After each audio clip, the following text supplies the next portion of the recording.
Clash Royale has a huge variety of cards, allowing players to create their own unique decks and enjoy the game. But the truth is, many players tend to use the same small part of the total card pool, leaving a lot of others untouched and never played. Today we'll take a look at 15 underrated cards that are actually really powerful, but for some unknown reason are barely used. Let's get started. And don't forget to subscribe, more cool videos are coming soon. The Giant Skeleton is actually a super solid card. He counters a lot of decks, including some really annoying ones, but for some reason he's still not used very often, and that's a huge mistake. This card lets you build strong pushes when paired with a graveyard or a balloon, and it can also stop heavy pushes like Golem thanks to its death bomb. On top of that, the Giant Skeleton deals a lot of damage. It's honestly one of the most versatile cards in Clash Royale, yet it remains really underrated. You should definitely try it in challenges or friendly battles to see just how strong it actually is. The Suspicious Bush is definitely a complex card. Not very strong if played poorly, but extremely annoying if used correctly. Its main purpose isn't necessarily to deal damage, though it can actually deal a lot to towers if left undefended, but rather to annoy your opponent and force them to waste a spell or a higher cost card to stop it. All while you spam other cheap troops to outcycle them and drive them crazy. What makes this card so unique are its special mechanics. Other troops don't target the bush, the delay between the bush being destroyed and the goblins appearing is unusually long, and the bush itself moves very slowly. All of this makes it tricky, but also really powerful in the right hands. To make it work, you need to understand its playstyle and enjoy using bait decks. If that's your thing, you should definitely give it a try. The Goblin Demolisher is seen occasionally in 1 or 2 cycle decks at very high levels, but is almost non-existent elsewhere, which doesn't really make sense. This card has a huge advantage. It works both as a solid defender and in some cases as an effective attacker. As you know, this unique mechanic is marked by a trigger point. Before his hit points drop below that bar, he acts as a reliable defender and support, throwing dynamites from a distance. But once that point is reached, he transforms into a super fast goblin, ready to explode as soon as his health bar runs out. That's what makes him so interesting. He offers 2 distinct roles in just 1 card. Depending on the situation, you can adapt your playstyle and get massive value out of him. Definitely give him a try. He's still very underrated. The vast majority of players choose to play with the wizard in their decks because it's definitely an easy card to use and can be strong in certain situations. The executioner, however, belongs to the same category of support cards with area damage, and the truth is, he's actually better in many cases. His range is larger, which even allows him to hit enemy towers from near the bridge. The executioner plus tornado combo is one of the best in the game for clearing pushes quickly and efficiently.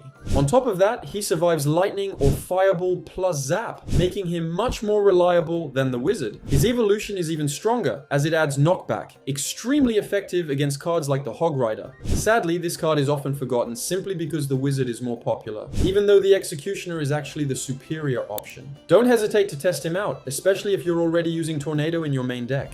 One of the least played cards in the game is the Rascals. They cost 5 elixir and can sometimes be taken out quite easily by 4 elixir spells, or even by arrows. But that's exactly why this card isn't as bad as people think. Rascals can be extremely annoying, dealing lots of damage while defending pushes or tanking enemy troops. Most of the time, your opponent will be forced to use a spell to remove them instantly. Otherwise, they risk giving you way too much value. That's what makes them especially strong in spellbait decks. Of course, they don't fit into every deck, but if you enjoy playing bait strategies, Rascals can perform really well. It's definitely worth making a few adjustments to your deck to test them out. The Berserker is broken. It's probably one of the best cards in the game in terms of value for its elixir cost. The card is actually played a lot at high level, but the vast majority of players totally ignore its strength, which is a sacrilege. The Berserker is great for tanking, distracting troops, defending efficiently, lowering the cost of heavy decks, pressuring your opponent, and much more. You get it, it's really good, but so underrated. The Berserker fits in a ton of decks, so why not in yours? Oh, and you can support me by entering my creator code Vadowki in the shop. Thanks so much. Let's now talk about Spirit Empress. She's completely crazy at the moment. Considering how versatile she can be depending on her forms, it's undeniably a very interesting card. The flying form deals high range damage, while the ground form is decisive if you're low on elixir and need to defend some pushes. The card will eventually get nerfed because it's just broken in higher leagues, but it will surely remain strong. Curiously, players in lower arenas don't seem interested in playing her, but if you enjoy long-range units, you should definitely try her out. That flying form is especially hard to defend, so it might be great for winning your battles.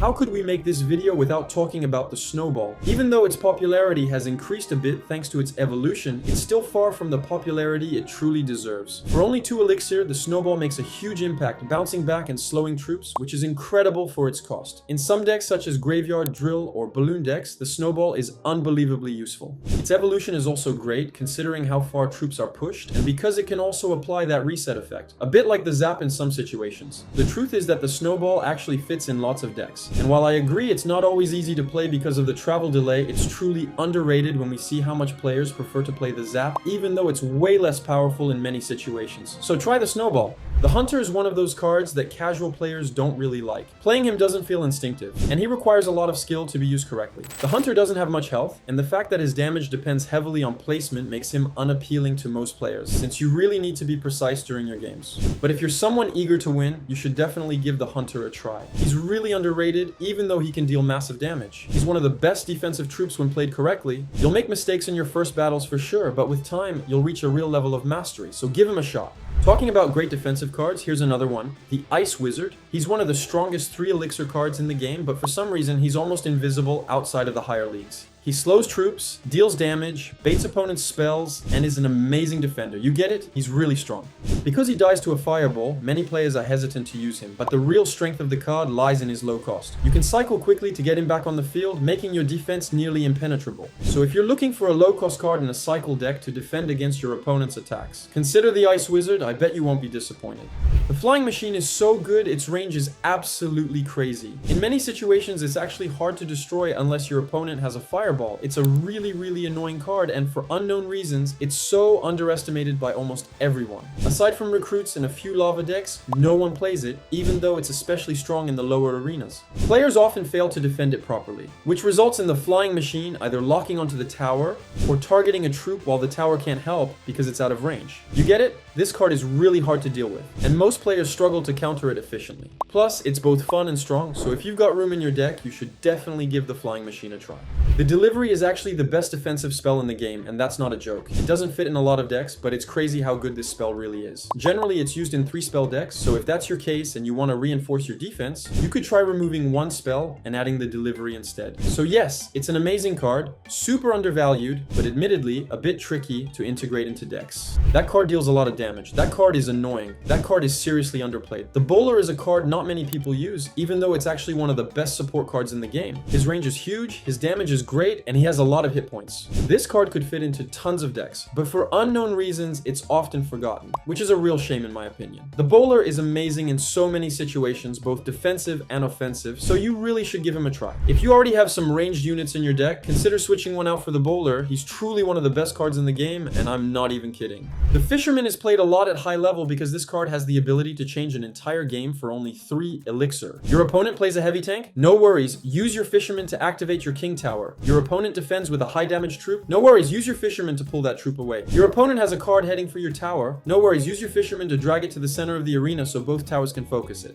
You get it. The Fisherman is unbelievably strong in so many situations, yet curiously, he isn't really used much outside of ranked mode. This card is amazing and can help you in tons of moments, so give it a try. The Zappies are underrated. This card can reset units like the Inferno Dragon, sometimes completely stop a troop from moving forward, and can even be split to cover both lanes. You get it, they're pretty interesting. The only downside is their low hit points, but considering how useful they can be, it makes sense. Zappies are really solid on defense for 2 reasons. First, they're an amazing spell bait. If they stay alive, they can provide too much value, so your opponent will often use their spells to destroy them, then you can defend with another card. Second, if your opponent doesn't have the right spells, Zappies make your defense way easier. That's why they're popular in Fireball bait decks, but not really used anywhere else. I'm sure you don't often think about them when building decks, but I hope now you will. I hope you'll consider some of these cards when building your next decks. Thanks so much to everyone using my creator code Vadowki in the shop. Don't forget to subscribe, and see you soon.